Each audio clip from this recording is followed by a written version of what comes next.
biggest life secret, and I lived in such fear of that secret coming out. Oprah Winfrey has never been officially tied to Jeffrey Epstein. She has denied involvement in any alleged gatherings connected to figures like Sean Combs, and across 4 decades in the public eye, every controversy attached to her name has been framed as a misunderstanding, an unfortunate oversight, or a well-intentioned effort that simply went wrong. That is the accepted version of events. But critics argue that the pattern deserves closer examination. Whether it was giving airtime to individuals later exposed as predators, centering traumatic stories in ways some viewed as exploitative, being slow to address connections to disgraced producer Harvey Weinstein, opening a leadership academy in South Africa that later faced abuse allegations involving staff, or launching a Hawaii-based relief effort that drew backlash over its structure. The response has often followed the same script. Oprah meant well. The situation spiraled. She was not personally responsible. Yet, if you spend enough time reading commentary outside traditional media praise, a different sentiment emerges. Many people view the billionaire mogul as calculating, overly protective, even opaque. That clashes sharply with the dominant image of Oprah as empathetic, generous, and morally grounded. So the real question becomes this: at what point do repeated misunderstandings start to look like something more consistent? Oprah's rise was extraordinary. At 19, she became the youngest person and the first Black woman to anchor the news at Nashville's WTVF-TV. By 1984, she moved to Chicago to host WLS-TV's morning show, AM Chicago. Within a month, ratings soared. The program overtook established daytime competitors and was soon expanded, rebranded, and nationally syndicated as The Oprah Winfrey Show in 1986. It became the highest-rated talk show in America. Her strength was emotional fluency. She could energize an audience one moment and pivot into deeply intimate conversations the next.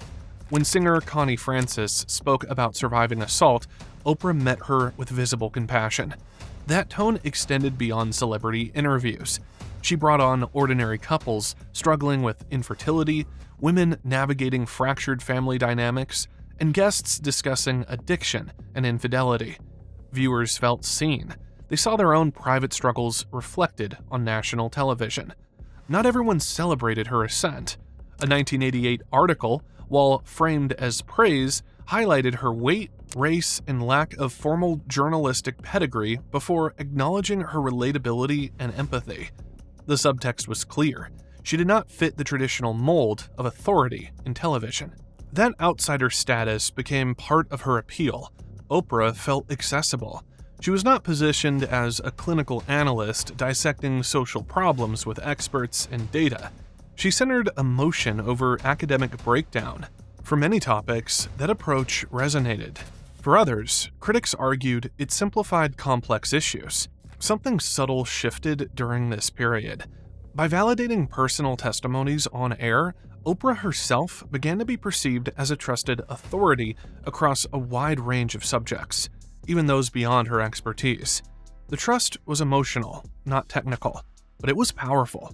Her influence deepened when she publicly transformed her body. She underwent a medically supervised Optifast program for 4.5 months, consuming roughly 420 calories a day in liquid supplements.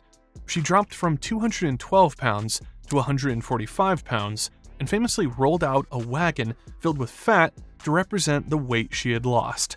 She later admitted she had essentially starved herself. The moment catapulted her further into mainstream fame. It was dramatic, visual, and deeply personal. It also reinforced the idea that Oprah was not just hosting conversations about transformation, she was living them in front of millions. That episode drew an estimated 62 million viewers at a time when television still unified the country. The moment rivaled the cultural weight of that year's Super Bowl. What made it so troubling was the illusion it created. A rigid, medically supervised program was presented in a way that resembled voluntary starvation.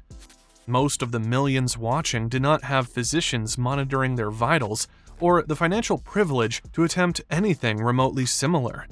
When the celebration focused on dramatic results rather than medical risk, the takeaway became dangerously simplistic. It worked for her, therefore, it might work for you. With that single spectacle, public perception shifted. Oprah was no longer just a talk show host. She was seen as someone with authority in health and nutrition. Weight loss became recurring content. So did warnings about certain foods. Eventually, that path would lead to serious legal consequences. But in the late 1980s, she was untouchable. In 1988, she launched Harpo Studios, becoming only the third woman in American entertainment to own a production studio. The power structure changed overnight. She was no longer merely the face of a program.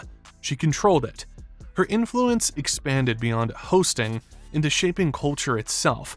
And as her reach widened, so did her willingness to test the boundaries of daytime television. One of the most controversial moments came when she invited a group of white supremacists onto her stage. The men openly expressed racist ideology in front of a national audience. Oprah challenged them briefly, but the exchange allowed their views to air largely uninterrupted. Afterward, she claimed she realized she had inadvertently amplified hatred and vowed not to repeat that mistake. Yet the pattern did not end there. As the years progressed, the tone of the show drifted from everyday dilemmas toward sensational narratives. During the late 1980s and early 90s, America experienced what later became known as the Satanic Panic. Fear spread that hidden cults were infiltrating schools and communities. Claims of ritual abuse circulated widely, despite a lack of verifiable evidence. Oprah frequently hosted individuals who alleged involvement in occult ceremonies, presenting their stories in ways that treated them as credible accounts rather than contested claims. Books such as Michelle Remembers and Satan's Underground fueled the hysteria. Investigations later demonstrated that key elements of those narratives could not be substantiated. Records did not align, witnesses could not be verified, timelines collapsed under scrutiny. Despite these inconsistencies, the stories were introduced to audiences with minimal skepticism. At a time when millions relied on television as a primary source of information, such framing carried enormous weight. She even featured a young boy whose family had become embroiled in religious controversy. The child stood before an agitated audience, attempting to defend beliefs he likely did not fully grasp. In the pre-social media era, that stage was one of the most powerful megaphones in the country. The exposure was not accidental. It made compelling television. By the early 1990s, a new wave of talk shows embraced chaos openly. Programs such as The Jerry Springer Show and The Jenny Jones Show built entire formats around confrontation. Explosive arguments and physical altercations were expected. Viewers tuned in for the spectacle. Oprah positioned herself differently. Her brand centered on meaningful dialogue. She often succeeded in navigating complex issues with composure. She facilitated discussions between estranged family members, debated employment discrimination against gay workers, and moderated tense conversations about race. In many instances, she allowed opposing viewpoints to surface while maintaining order. However, celebrities were treated under a different set of rules. Public figures who appeared on her show entered a setting where personal boundaries frequently dissolved. Intimate trauma, addiction, relationships, and rumors became topics of interrogation. During her interview with Michael Jackson, his first televised appearance in 14 years, she methodically raised allegations about his appearance, his family dynamics, his sexuality, and even his virginity. The questioning grew increasingly uncomfortable as he attempted to deflect or respond cautiously. The dynamic was unmistakable. She held the power. He faced the risk of public backlash if he resisted too forcefully. Similar tension surfaced in conversations with other well-known figures. Nathan Lane later admitted he feared being pressured to discuss his sexuality on national television and credited Robin Williams with redirecting the moment. Prince remained guarded, refusing to indulge probing questions. Toni Braxton described feeling publicly shamed during a discussion of her bankruptcy. Even teenage Mary-Kate and Ashley Olsen were asked about rumors concerning their weight despite their visible discomfort. Over time, what once felt like warmth and empathy began to resemble strategic extraction. Guests often seemed guided toward heightened emotional exposure. Kelsey Grammer's interview illustrates this shift. Having endured multiple family tragedies, he spoke quietly about his sister's death. Oprah repeatedly emphasized the brutality of the crime, pressing him to confront details he clearly struggled to revisit.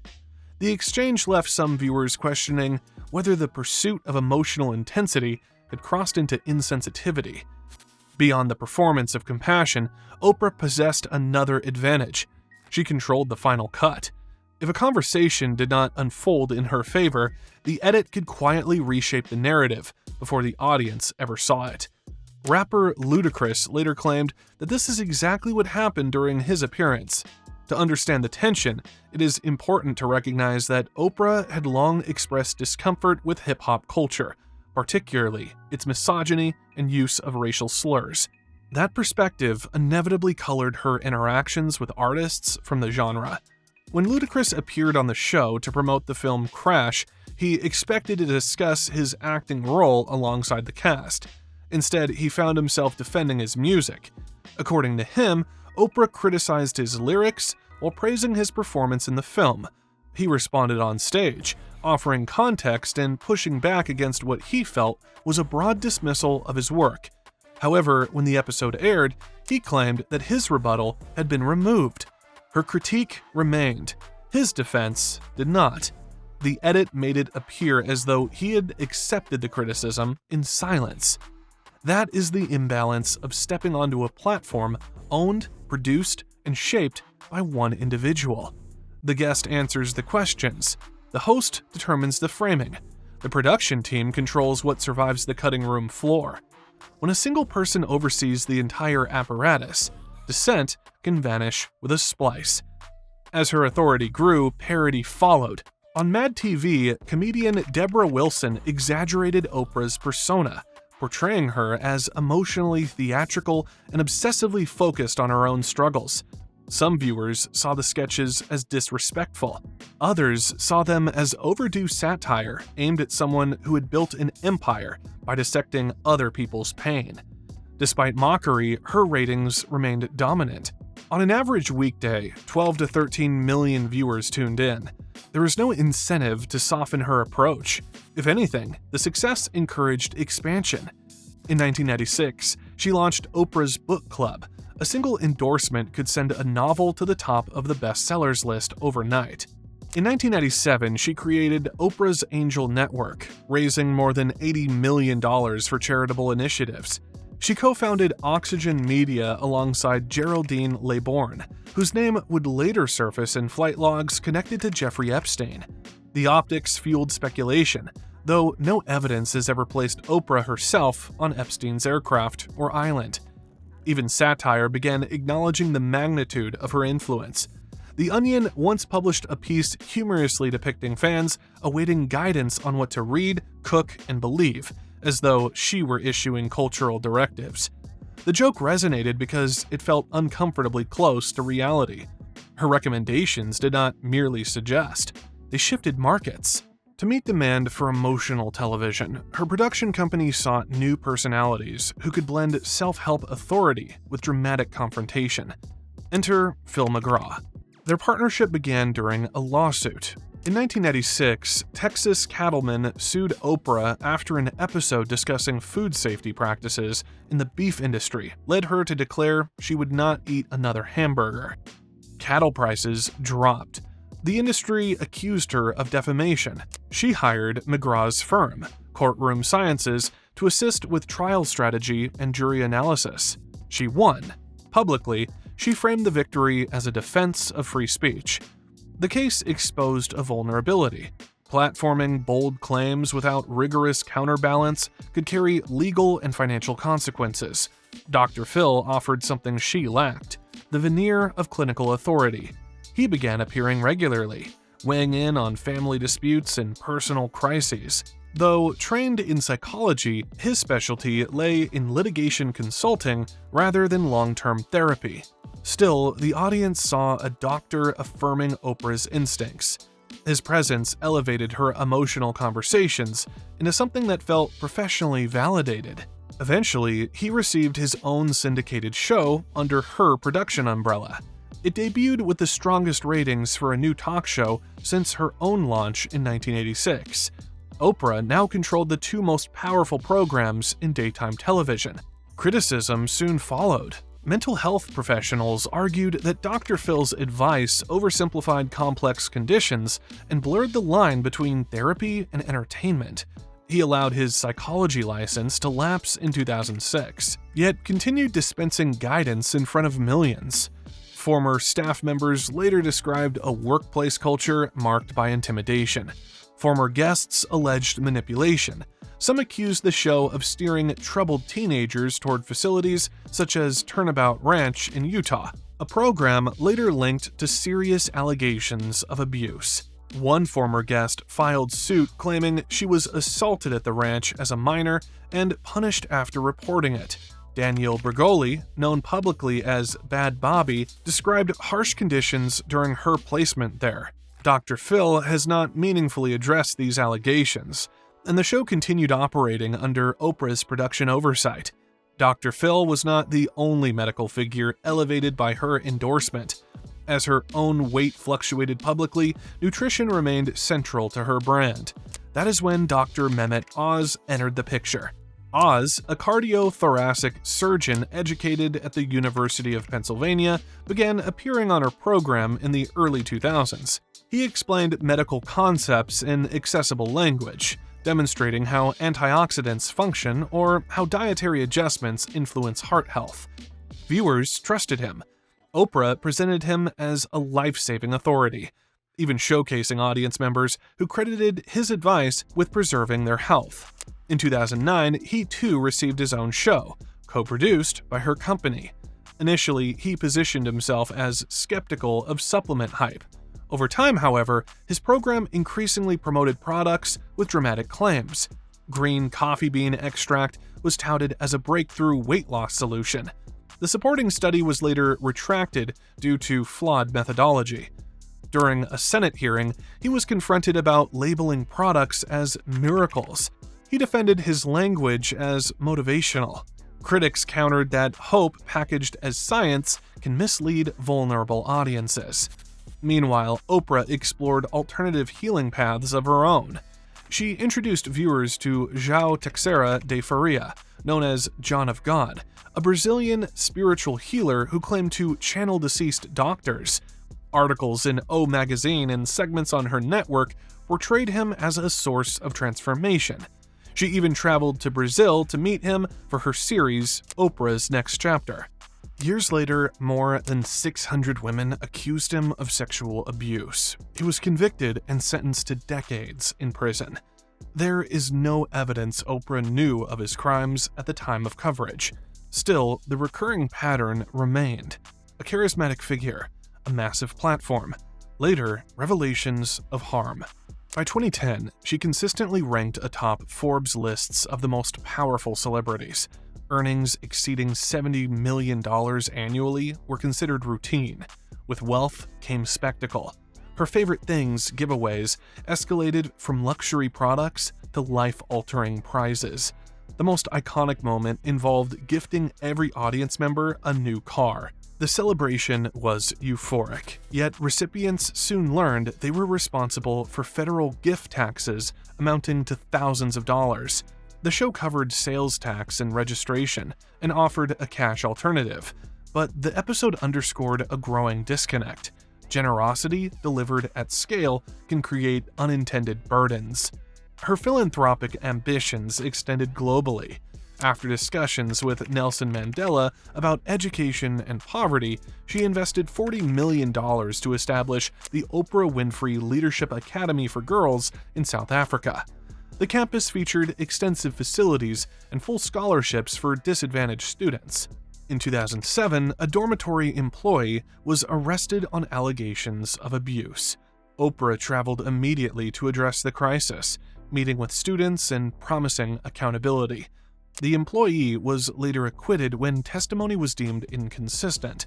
Nonetheless, the episode sparked criticism regarding oversight and management. Some parents later described the school environment as overly restrictive following tightened policies. Online conspiracy theories attempted to link the academy to unrelated criminal networks. There is no evidence supporting claims of missing students or connections to Jeffrey Epstein. Such allegations remain unsubstantiated. The broader narrative surrounding Oprah often hinges on proximity.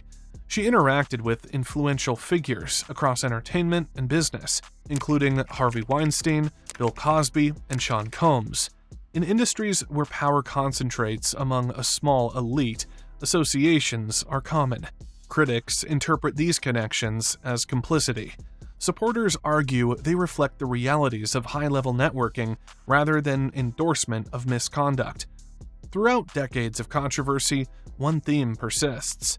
Each incident is reframed as misjudgment rather than malice, overexposure rather than intent, compassion taken too far rather than strategy.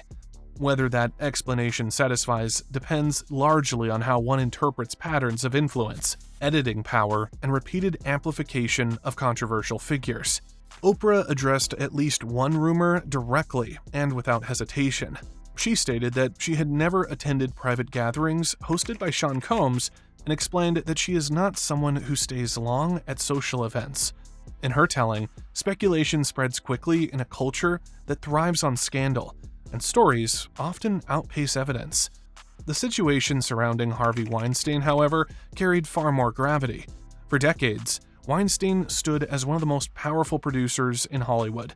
Beginning in the 1990s, numerous women later described how he allegedly used that power to pressure them into sexual encounters, and several said their careers suffered when they refused. Investigative reporting in 2017 exposed confidential settlements, intimidation tactics, and legal maneuvering designed to keep allegations quiet. More than 80 women ultimately came forward. In 2020, he was convicted and sentenced to 23 years in prison. When Oprah was asked publicly about Weinstein, many expected an unequivocal denunciation. Instead, she widened the lens. She spoke about a broader cultural issue, emphasizing that misconduct in Hollywood reflected a systemic problem rather than the actions of a single individual. Her point was that isolating one man risked ignoring the structure that enabled him. To some listeners, that response sounded measured and thoughtful. To others, it felt like an attempt to dilute direct accountability. For years, Oprah had built her reputation on confronting difficult truths. She asked guests about addiction, abuse, betrayal, and moral collapse with unwavering intensity. That is why critics felt unsettled when her tone shifted in proximity to someone within her professional orbit. Photographs existed of her greeting Weinstein at industry events, and skeptics questioned whether it was plausible that someone so embedded in Hollywood circles remained unaware of persistent rumors. There is no definitive evidence that she knew of specific allegations. At the same time, absence of proof does not erase public suspicion. Over time, perception began to change. To some observers, she no longer appeared as the uncompromising truth-teller who challenged power from the outside, but rather as someone navigating it from within. The same tension resurfaced during the Maui wildfires. Oprah had purchased substantial land in Hawaii over the years, eventually accumulating more than 1,000 acres on Maui.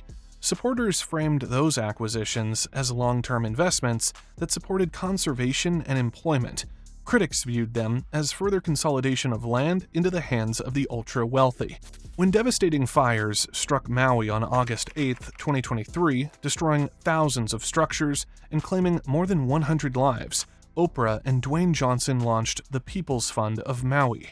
Each pledged $5 million and invited the public to contribute so that displaced residents could receive direct financial assistance. Although the initiative was positioned as relief, the public reaction was mixed. Many questioned why billionaires were asking everyday people for donations rather than fully funding the effort themselves. Johnson later acknowledged that the backlash was understandable and that the message could have been handled differently. Oprah expressed surprise at the intensity of the criticism. As frustration spread online, conspiracy theories followed. Claims circulated suggesting that she had blocked access roads during evacuations, though local authorities clarified that the roads in question were not under her control. Other rumors alleged that wealthy landowners intended to purchase damaged property at reduced prices, yet no evidence tied her to such activity. Still, once distrust begins to take shape, clarifications often struggle to restore confidence. Viewed individually, each controversy can be explained as misinterpretation, poor optics, or guilt by association. Viewed collectively, however, they form a pattern that some critics find difficult to ignore. Oprah did not simply participate in media. She mastered it. She built platforms she owned, shaped narratives she controlled, and addressed crises within spaces where she determined the framing. That level of influence provides both opportunity and insulation. There is no denying that she helped normalize conversations about trauma, healing, and personal growth. She encouraged millions to seek therapy, read deeply, and reflect honestly about their lives. Yet the same emotional authority that cultivated trust also fortified her brand. Missteps were reframed as lessons. Associations were recast as coincidence. Backlash was characterized as misunderstanding. Each time, the larger structure remained intact. Her net worth now approaches $3 billion, not because controversy never touched her, but because it never destabilized her foundation. At a certain altitude of influence, the question is no longer whether a specific accusation can be proven. The deeper question becomes whether the systems surrounding immense power allow for meaningful accountability at all. That is where public confidence begins to erode, not through dramatic collapse or public confession, but through a gradual shift in perception, when audiences realize that the person controlling the stage often controls the narrative as well.